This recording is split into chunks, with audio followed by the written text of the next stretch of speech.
नमस्कार दोस्तों, आप सभी का हमारे YouTube चैनल पर स्वागत है दोस्तों। आज की जो हमारी क्लास है, वह है भाषा शिक्षण की प्रणालियों से संबंधित है। हमने इससे पहले भाषा शिक्षण क्या है, भाषा के बारे में, भाषा शिक्षण सूत्र के बारे में, भाषा शिक्षण सूत्र के बारे में, शिक्षण सूत्र और भाषा शिक्षण के सिद्धांत से संबंधित जो है क्लासेस किए थे। और यह जो क्लास है यूनिट 2 से संबंधित है, यूनिट 2 से संबंधित है। हमारा जो है यूनिट 1 जो है कंप्लीट हो गया है।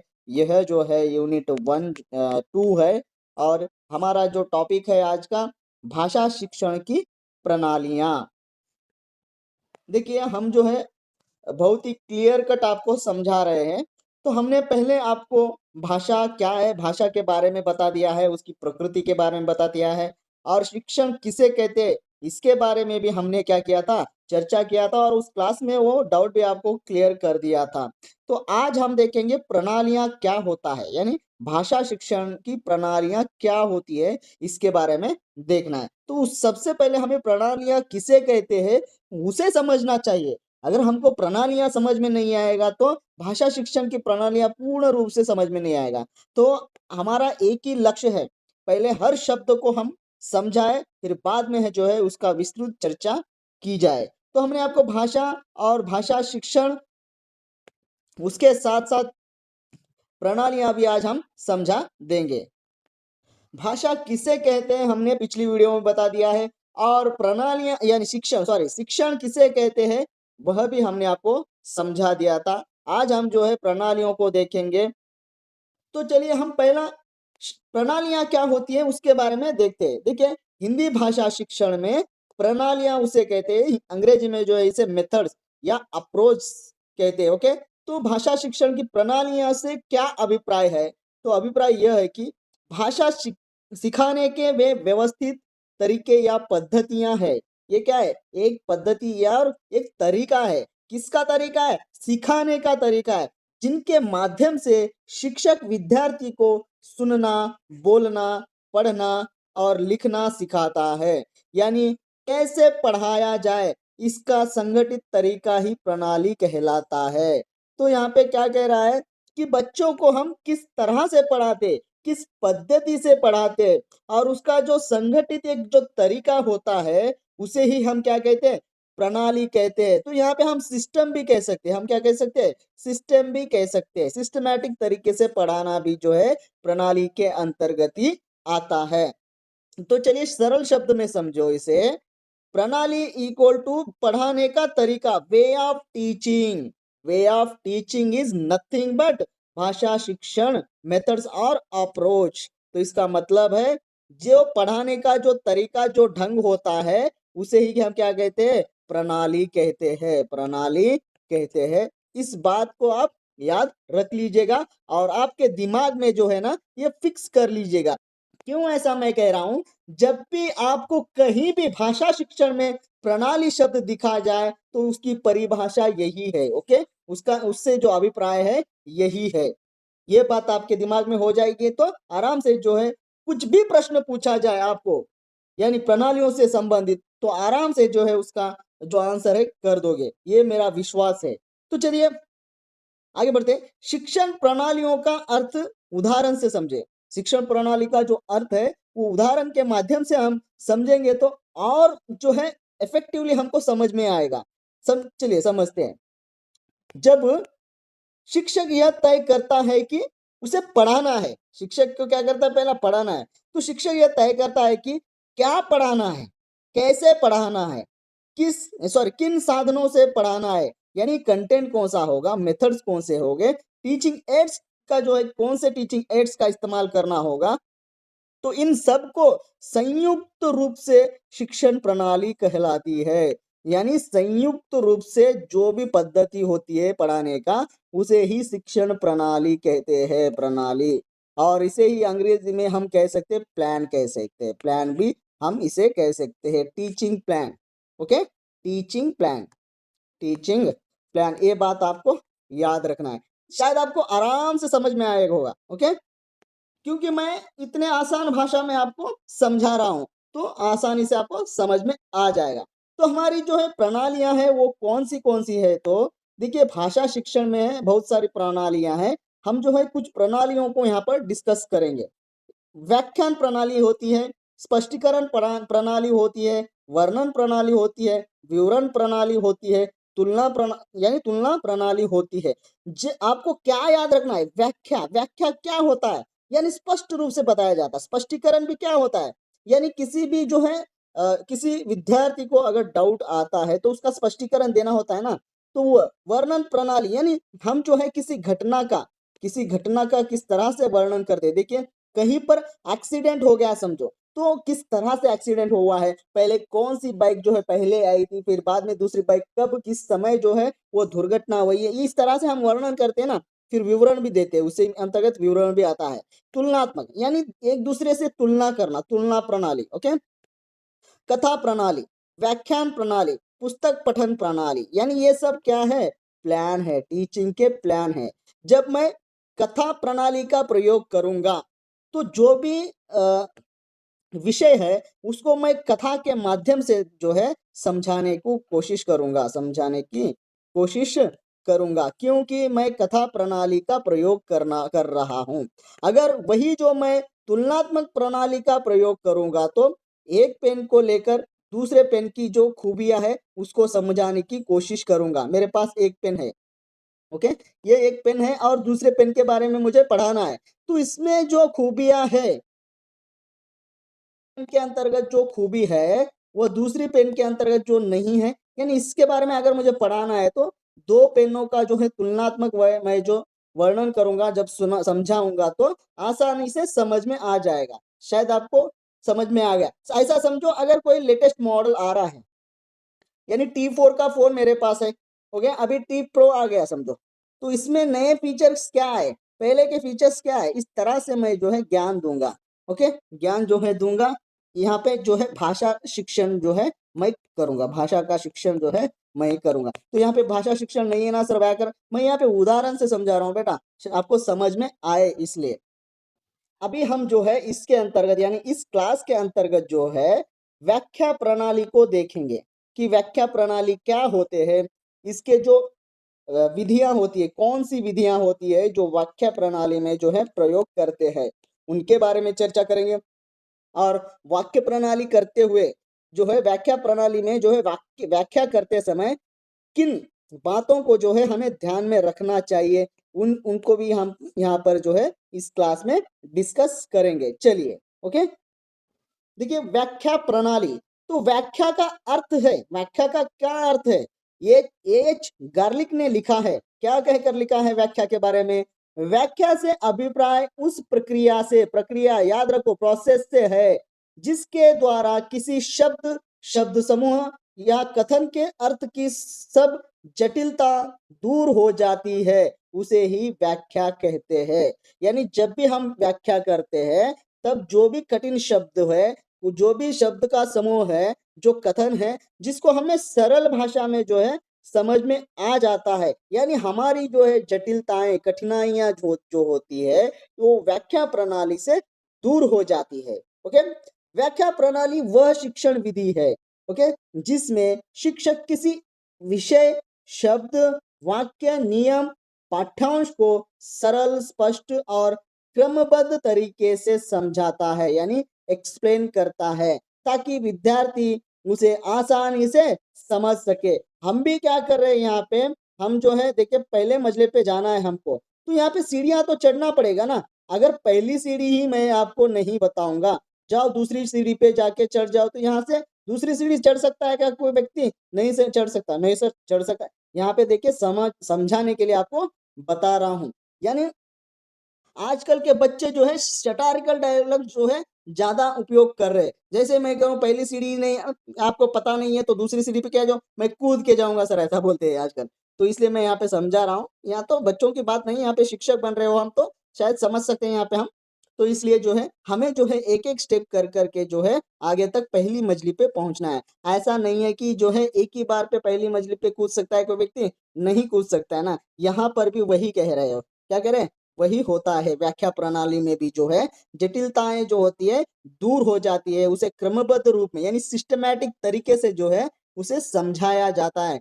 जो भी विषय हो, शब्द, वाक्य, नियम, पाठ्यांश सरल और स्पष्ट और क्रमबद्ध तरीके से जो है समझाया जाता है व्याख्या में। ओके, चलिए, इसमें शिक्षक मुख्य भूमिका होता है, यानी शिक्षक से जो है शिक्षक की भूमिका क्या होती है, जो होती है मुख्य भूमिका होती है, और कठिन बातों को आसान बनाकर जो है प्रस्तुत करना होता है। किसे करना होता है? शिक्षक को। किसके सामने करना होता है? छात्रों के सामने जो है जो कठिन बातों को सरल रूप में जो है प्रस्तुत करना होता है।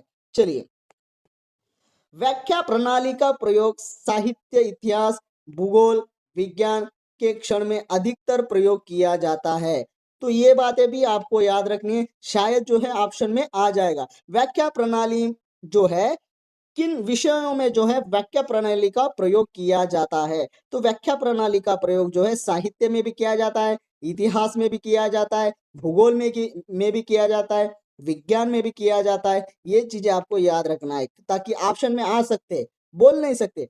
तो हमारा जो एग्जाम होगा वो साहित्य से संबंधित होगा, तो साहित्य देखकर एक ही सही है ऐसा नहीं लगाना है, वहां पे देगा ए और बी, बी और सी, ए बी सी डी, इस तरह से भी पूछा जा सकता है, और निम्न में से कौन सा नहीं, इस तरह से भी पूछा जा सकता है। बस आपको फैक्ट्स याद रखना है, कॉन्सेप्ट क्लियर करना है।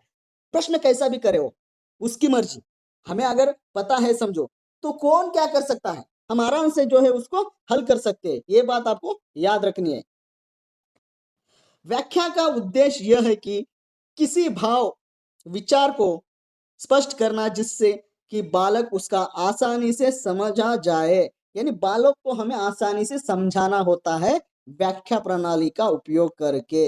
यह है आसान जो है परिभाषा, शायद आपको समझ में आ गई होगी। चलिए आगे बढ़ते हैं। व्याख्या प्रणाली में शिक्षक क्या होता है?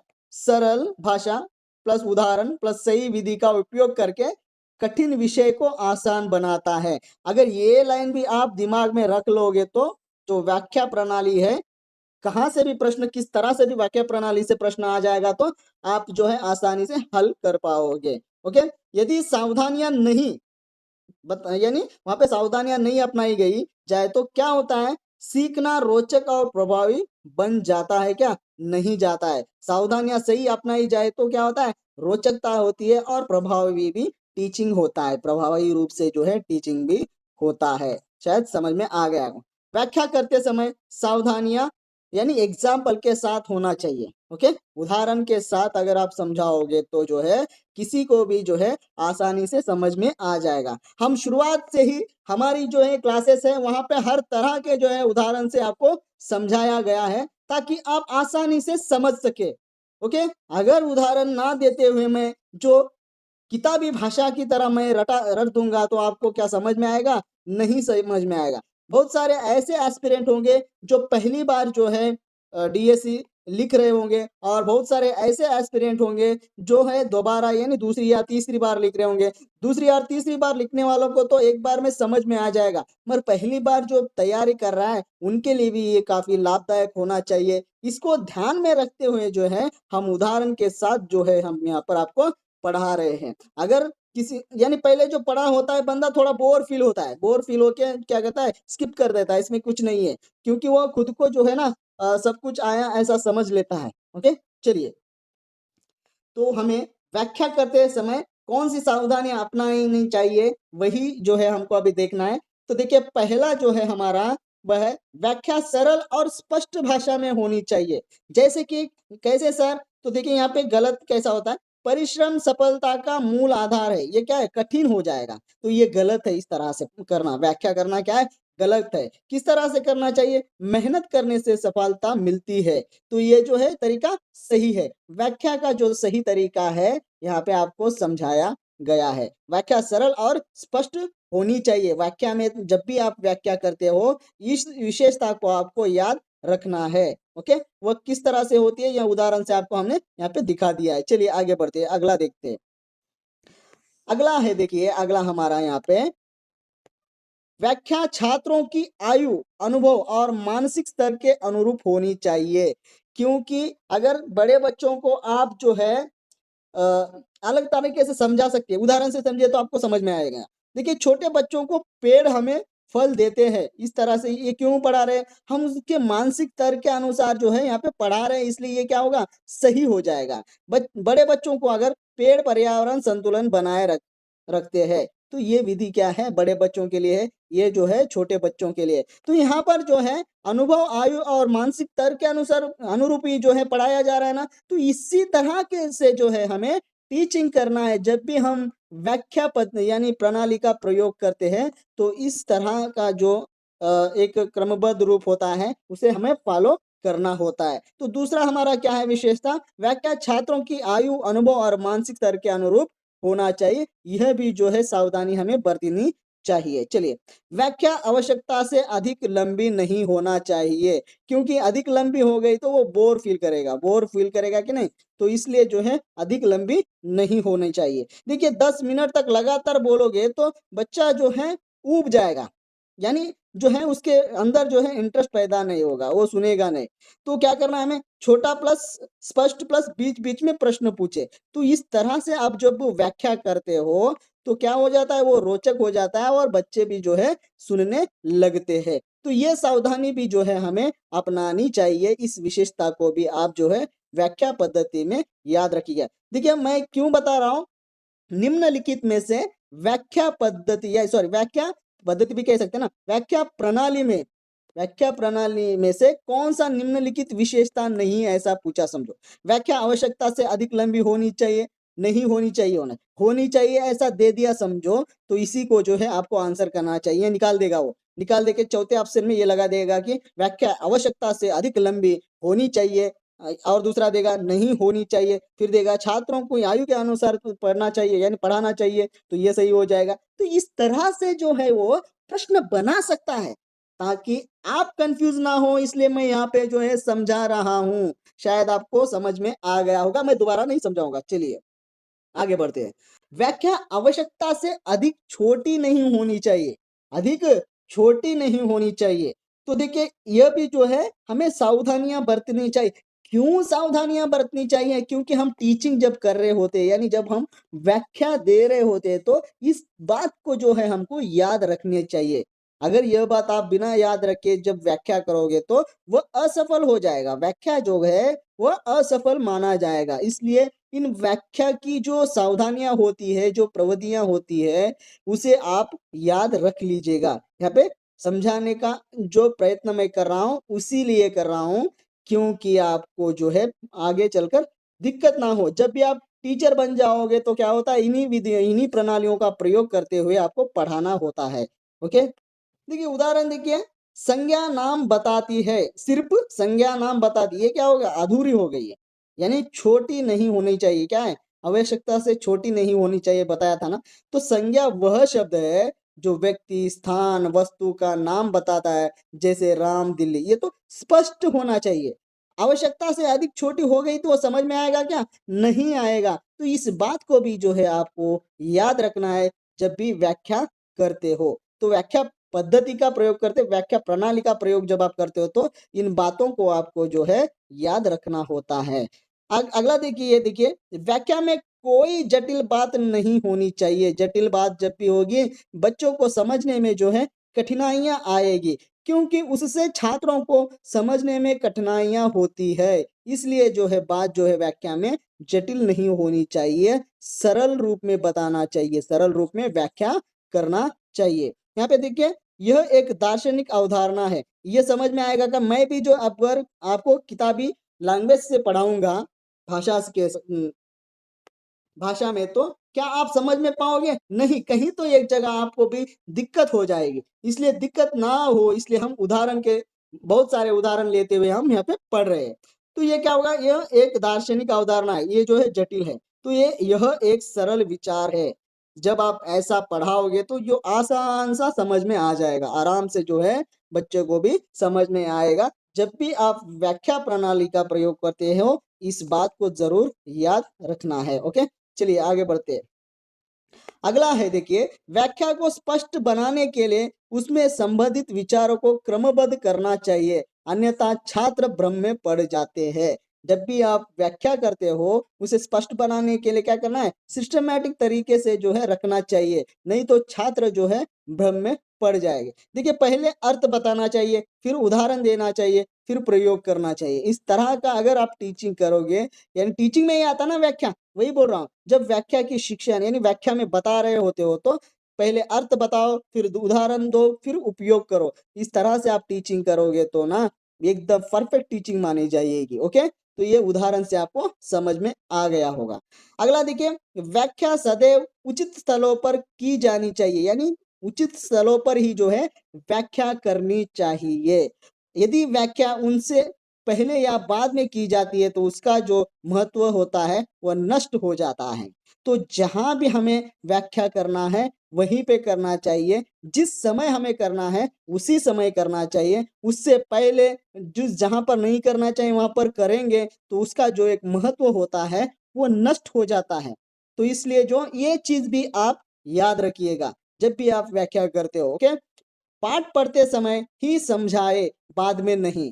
तो ये जो है उदाहरण है आपको समझाने के लिए। जब भी आप पाठ पढ़ाते हैं उसे उसी समय जो है उन्हें समझाइए, बाद में नहीं। ओके, इन बातों को आपको याद रखना है टीचिंग करते समय। ओके, चलिए अगला देखिए, शिक्षक को पूरा ज्ञान हो किसके बारे में, व्याख्या करने से पूर्व शिक्षक को पाठ्य विषय से संबंधित सभी तथ्यों की पूर्ण जानकारी लेनी चाहिए। अगर कोई भी जानकारी नहीं है, जाकर चलो बच्चों आज हम यह पाठ जो है पढ़ने वाले हैं ऐसा कर कर जब शुरुआत करता है तो बीच में अटक सकता है, बता नहीं पाएगा। बच्चों के अंतर्गत बहुत सारे प्रश्न होते हैं, अगर कोई बच्चा प्रश्न उठाए तो उस समय जो है उस विषय से संबंधित जानकारी न होने के कारण जो है सही से व्याख्या नहीं हो पाएगी। देखिए यहाँ पर अगर संज्ञा पढ़ा रहे हैं तो उसके सभी प्रकार भी पता होने चाहिए, क्योंकि आप संज्ञा पढ़ा रहे हो, कोई बच्चा उठेगा कहेगा कि सर संज्ञा कितने प्रकार के होते हैं, संज्ञा का अन्य नाम क्या है, संज्ञा के बाद क्या आता है। इस तरह से जब प्रश्न आएंगे तो आप भी सिद्ध होना चाहिए, यानी तैयार रहना चाहिए कि उस प्रश्न का जो है उत्तर देने के लिए। ओके, समझ में आ गया होगा। चलिए अगला देखिए, वस्तु दिखाकर समझाना। तो ये बात भी आप जब व्याख्या करते हो, व्याख्या प्रणाली करते हो यानी व्याख्या करते हो, तब ये बात भी आपको याद रखनी चाहिए। कौन सी बात, वस्तु दिखाकर समझाना। यदि संभव हो तो छात्रों को वह वस्तु दिखानी देनी चाहिए जिसकी व्याख्या की जानी है, जिसकी भी व्याख्या करनी है पहले उसकी जो वो वस्तु होती है उसे दिखाना है। चलिए मेरे पास अगर कोई जो ताला है, समझो मेरे पास कोई ताला है, हाँ मेरे पास अगर ताला है, इसके बारे में मैं अगर व्याख्या करना चाहता हूँ तो पहले मुझे ये वस्तु को दिखा देना चाहिए। ये की है, ओके, ये की है। ये की अगर उनको दिखा दूंगा फिर उसके बाद मैं व्याख्या करूंगा उसकी, तो क्या होगा, आसान से बच्चे जो है समझ सकते हैं। यहाँ पे उदाहरण और एक दिया हुआ है, देखिए किताब शब्द पढ़ाते समय पहले किताब दिखाना चाहिए। जब भी आप शब्द पढ़ाते समय उसको जो है एक किताब के बारे में जो है बता देना चाहिए, तो वो जो है आसान से समझ लेगा। ओके, चलिए आगे बढ़ते हैं। अगला है, व्याख्या को उदाहरण और दृष्टांत देकर सजीव और रोचक बनाना चाहिए। जब भी हम व्याख्या करते हैं उसे उदाहरण और दृष्टांत देकर ही सजीव रोचक बनाना चाहिए। जैसे कि ईमानदारी जो है, इसे महात्मा गांधी सत्य के मार्ग पर चले, महात्मा गांधी सत्य के मार्ग पर चले है, ये क्या है, दृष्टांत है। और सजीव रोचक भी बनाना है तो इस तरह से जो उदाहरण देते हुए हमें व्याख्या करनी होती है। ईमानदारी के बारे में जब हम बता रहे तो महात्मा गांधी सत्य के मार्ग पर चल रहे, इस तरह से अगर आप पढ़ाओगे, चल रहे नहीं चले थे, ऐसा ही पढ़ाओगे तो बच्चे में जो है सजीवता और रोचकता भी दिखाई देगी, वो जो विषय होता है सजीव बन जाता है। ओके, चलिए अगला प्रश्न, सॉरी अगला हमारा देखिए, साहित्य से संबंधित किसी पद्य या गद्यांश की व्याख्या करते समय समानता और असमानता आदि युक्तियों का प्रयोग करना चाहिए, यानी टेक्निक्स का जो है उपयोग करना चाहिए। संज्ञा वर्सेस सर्वनाम, इस तरह से जब आप व्याख्या करोगे तो बच्चा जो है आसानी से समझ जाएगा। सरल शब्दों से कठिन शब्द समझाना, ये भी बात जब भी आप व्याख्या करते हो आपको याद रखना है। ओके, ये सारी चीजें आपको टीचिंग करते समय याद रखना है। सरल शब्दों से कठिन शब्द समझाना, कैसे, सरल शब्दों की समान या विपरीत अर्थ बताने वाले सरल शब्दों का प्रयोग करके स्पष्ट करना चाहिए।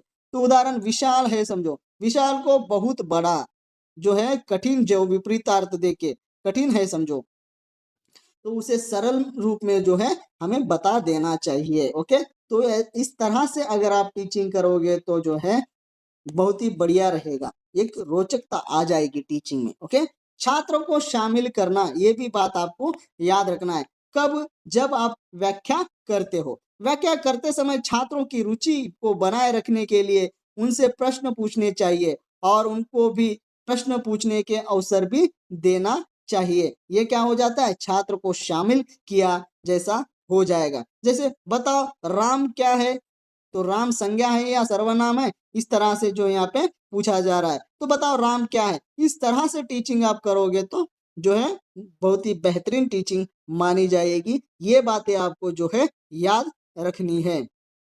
अगला देखिए, अगला है हमारा अनावश्यक व्याख्या ना करें। जब भी आप व्याख्या करते हो, अनावश्यक व्याख्या ना करना चाहिए। बिना आवश्यकता के व्याख्या नहीं करनी चाहिए। इससे समय और शक्ति का हास्य हो जाता है, यानी हम लॉस हो जाते हैं। ओके, लॉस लूज हो जाते हैं। ओके, देखिए जो बात आसान है उसे ज्यादा खींचे नहीं। जो बात जितनी आसान है उसे ज्यादा खींचने की जरूरत नहीं है। आसान नहीं है तभी जो है उस बात को आपको खींचकर बता सकते हैं।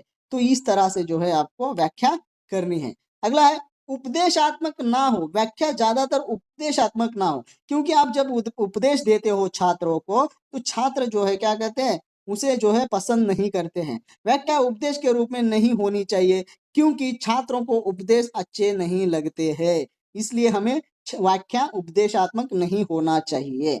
देखिए यहाँ पे तुम्हें हमेशा ऐसा करना चाहिए, ऐसा नहीं करना चाहिए, इस तरह के उपदेश दोगे तो क्या होगा, वो जो है उसे पसंद नहीं आएगा। ओके, तो समझाने वाला तरीका अपनाना चाहिए, तो ये सही होगा। समझाना वाला तरीका अपनाओगे तो सही होगा, ये करोगे तो ये गलत होगा।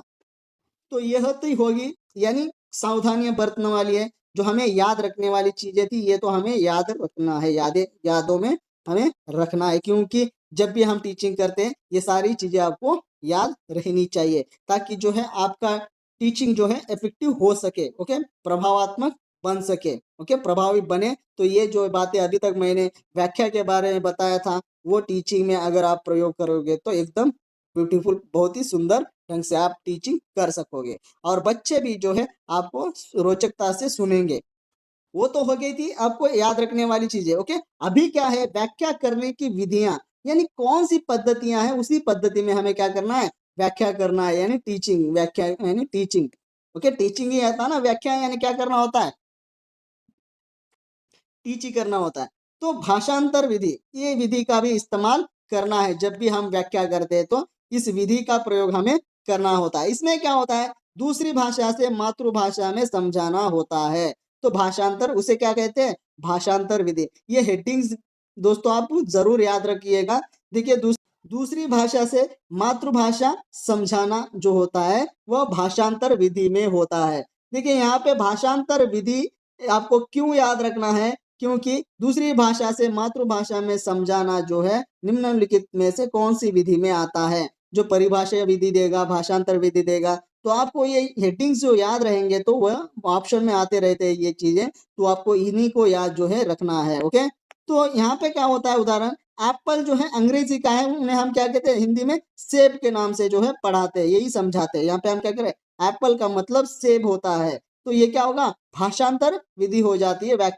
व्याख्या करने की विधियां है ये सब। ओके, चलिए मैं बार बार नहीं बताऊंगा, व्याख्या विधियां है ये सारी, तो आपको याद रखनी है।